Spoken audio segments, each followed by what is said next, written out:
Verovali ili ne, ušli smo u drugu godinu pandemije koronavirusa, a podaci o broju zaraženih i umrlih konstantno su veliki.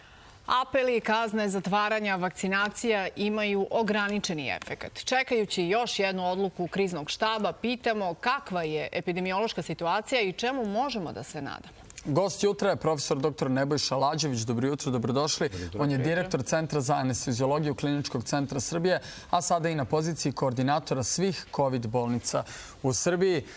Gospodine Lađeviću, kakvi su podaci? Mnogo smo zbunjeni, naročito onim što su koronavirus dobili i oni koji su se vakcinisali, pa čak i oni koji su se revakcinisali. Pa evo, samo mala ispravka na početku, koordinator anesteziologa, rada anesteziologa, ne svih COVID bolnica. S obzirom da sam ja anesteziolog, pa situacija je zabrinjavajuća s obzirom da ovaj porast broja obolelih i dalje je na visokom nivou. Vidimo brojke koje se i od juče i od danas će verovatno isto tako biti dosta visok broj obolelih. Mislim da i dalje moramo da pazimo kako se ponašamo, kako je... Mislim da bismo trebali u jednom narednom periodu zaista da napravimo jedan presek, da prekinemo kontakte, da napravimo jednu pauzu u svemu tome i damo šansu upravo vakcinaciji. Da li to znači da ste vi za zatvaranje također od 7 dana? Je li to hoćete da kažete? Pa znate šta, tu je dvostruki pristup. Jeste, postoji mogućnost zatvaranja, ali postoji mogućnost i da se mi nekako prizovemo, da kažem, pameti da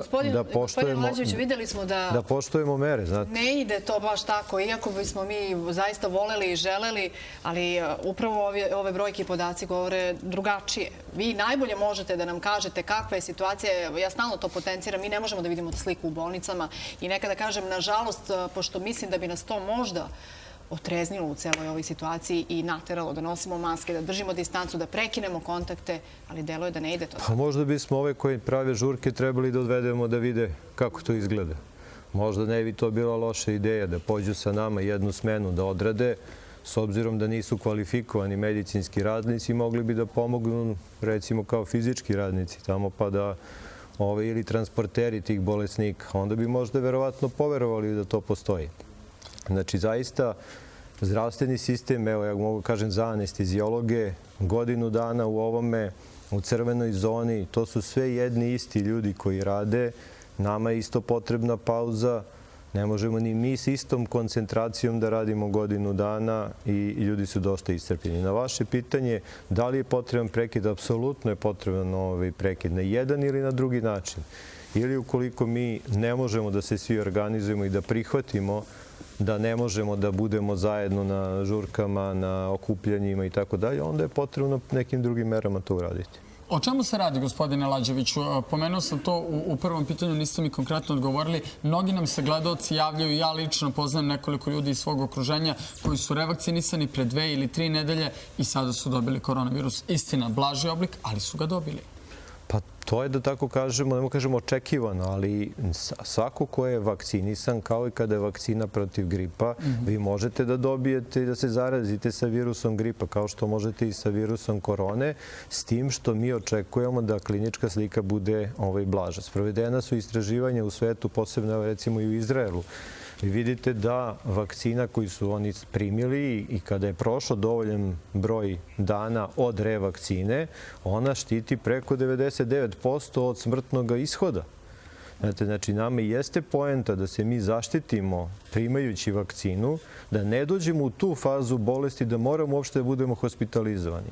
I da kažem, nije problem da mi svi se zarazimo sa koronavirusom i da prođemo s jednom blagom kliničkom slikom. Prvo, neće biti nikoga u bolnici, neće biti komplikacija i to jeste poenta, a imamo mogućnost za vakcinaciju. Je li ima dovoljno mesta u bolnicama? Pre 2 dana otvoreno i novo krilo, da tako kažemo, COVID bolnice u Batajnici. Ima li dovoljno kreveta, leževa? Pa trenutno smo tu negde što se tiče Beograda, da smo skoro potpunjeni sav kapacitet. Imali smo juče i sastanak direktora COVID bolnica. Za narednih par dana su prošireni još kapaciteti u određenim bolnicama, ali ukoliko to ne bude bilo dovoljno, nažalost, morat će se ići na otvaranje novih bolnica koje su sada u ne-COVID režimu, što će uticati da pacijenti koji nemaju COVID morat će iz tih bolnica da izađu. Da li je britanski soj koji se nedavno pojavio i u Srbiji dodatno zakomplikovao epidemiološku situaciju u Srbiji? Pa ne mogu egzaktno da vam kažem, ja isto onako koliko sam ja samo čuo, nemam i egzaktan podatak da postoji negde oko 30% britanskog soja. Da li on sad uticao na brže zaražavanje i širenje i transmisiju, ne mogu sa sigurnošću da vam kažem. Molim vas, ono što želim da prokomentarišemo, naslovna strana Blica, malo pre smo o tome pričali i sa našom koleginicom Bojanom Lekić. Dakle, zamolit ću kolege da nam je ponovo pustite. Imamo ovako grafikon, mapu. Na naslovnoj strani je sledeća stvar. Bogati gradovi i bogate opštine, Stari grad, recimo Kikinda, Novi Beograd, Savski Venac, imaju preko 60% vakcinisanih. Jug zemlje, veoma loš procenat vakcinisanih. Tutin i Novi Pazar, koji je trenutno najugroženiji, ispod 10% vakcinisanih. Kako vi tumačite ove brojke? O čemu se radi? Je li to nepoverenje u vakcinu ili nešto drugo? Jer oni na kraju krajeva pre ili kasnije svi sa težom kliničkom slikom dođu kod vas gore u Beograd. To je apsolutno tačno. Pa mislim da je možda stvar, možemo početi od prosvećenosti, edukacije, do naravno verovanja da li nešto postoji ili ne postoji. Meni je prosto neverovatno da negde na jugu gde postoji toliko broj veliki zaraženi, gde imamo gradove koji su apsolutno žarišta u kontinuitetu od početka, da neko sada ne veruje kad sigurno poznaje nekoga ko je bolestan, ali ne samo ko je bolestan, nego i ko je preminuo. Novi Pazar takođe. Imali su zaista pravu krizu sredinom prošle godine i sada se ponovo to dešava. Je to stvar mentaliteta, mislim? Pa i na kraju ćemo tako protumačiti. Verovatno, mi sigurno možemo kažemo da se razlikuje mentalitet u Srbiji od severa ka jugu i kao što se razlikuje između naše zemlje i drugih zemalja, ali je prosto neverovatno da neko kome je ponuđeno da se spasi, da ima prevenciju, da se ne razboli i ako dobije, što smo malo prepričali, da ne dobije jak oblik te bolesti, meni je nejasno zašto ne želi da se vakciniše. Mislim, zaista želeo bi da razviju neku zaveru. Zavere ne postoje, niti stvarno u tim vakcinama postoji nešto drugo, osim da kažemo leka, antigena koji će nama pomoći da se izborimo sa tom bolesti. A naslušali ste se svega, pretpostavljam? Pa vidite, ima svega i svačega, naravno, raznih teorija, zavere. Mene pitaju konkretno da li sam primio vakcinu, ja kažem da, primio sam. Koju si primio prvo koja se pojavila? Jer mi koji smo zdravstveni radnici i koji radimo u crvenim zonama, mi smo primili ono što je bilo prvo na raspolaganju u januaru. Nismo želeli da čekamo uopšte da biramo nešto, jer znamo da što pre primimo, pre ćemo biti zaštićeni. Nedavno iz vaše bolnice stigla vest da su nekim pacijentima amputirane noge. Zašto je taj zahvat bio neophodan i od kojih prethodnih, da kažemo, bolesti su bolovali ti pacijenti? Jesu li imali oni neku istoriju? Kad kažete iz moje vaše bolnice, koje bolnice? Misli se verovatno na Dragišu Mišević. Da, na Dragišu Mišević. Da, pošto nisam ja, nebitno, gde god da leži pacijent, postoji mogućnost... Pretpostavljam da ima takvih, da, postoji mogućnost, nažalost, zato što sam koronavirus utiče na tromboze. Znači, on izaziva pojačanu trombozu u organizmu i ono što je interesantno, ne samo venskog, nego i arterijskog sistema. Tako da imamo veliki broj perifernih tromboza i verovatno je to razlog zašto se desilo da ekstremitet noga dođe u tako jedno stanje gde je došlo do akutne ishemije i gde je moralo da dođe do amputacije.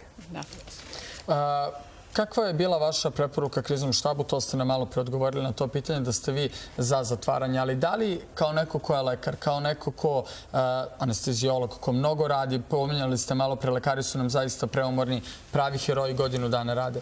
Kako možete da razumete razne komentare da ekonomskog dela kriznog štaba, i mi njima takođe u ovoj emisiji, da budem potpuno sada otvoren, dajemo prostor jer treba balansirati između ekonomije i zdravlja, iako zdravlje nema cenu. Kako naći sredinu, gospodine Lađević? To je ono što hoću da vas pitam. Jer da bismo imali sve ove vakcine, kao što recimo Vedrana Rudan je pisala da imamo švedski 100 u Srbiji hrvatskih vakcina, to neko mora da plati. Novac se, znamo kako, sliva u budžet, pune ga, jel tako, privrednici. Ako privreda ne radi, ako sve zaključamo, nećemo imati novca. Kako sada tu, što apsolutno nije vaš problem u konačnici, ali kako tu sada izbalansirati? Pitam vas to kao čoveka koji je na terenu i koji se apsolutno suočava sa svom našom nemarnošću. Pa ja mislim da upravo balans pokušava da se pronađe. Da u jednom momentu, kada imamo manji broj zaraženih, se pusti da se radi kako bi se nešto zaradilo. Naravno da u jednom trenutku ćemo doći u onu situaciju kada ne možemo da pustimo da sve radi jer smo došli negde na ivicu i na limit. Mislim da možda jeste ovo jedan trenutak kada možemo da presečemo dalji porast. Apsolutno vam ne treba sa 4 na 8 hiljada ponovo zaraženih, jer i tada kad imate mnogo zaraženih imate veliku potrošnju za lečenje tih ljudi i velike troškove.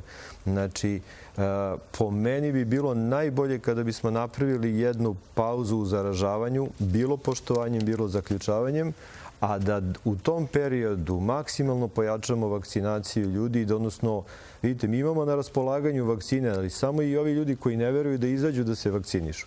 Mi onda imamo jedan period od vakcine do revakcine, to je jedno 3 nedelje, još jedno 2-3 nedelje su potrebne da se razvije maksimum antitela. Uzmimo da je to 2 meseca. Kada bismo to uradili u 2 meseca i 2 meseca se još strpili da ne pravimo greške, mi bismo za 2 meseca bili u potpuno drugoj situaciji. I to na duži vremenski period posle toga. Hvala vam što ste došli. Nadamo se da ćemo se vidjeti neki sljedeći put sa nekim lepšim informacijama i srećom. Hvala vam.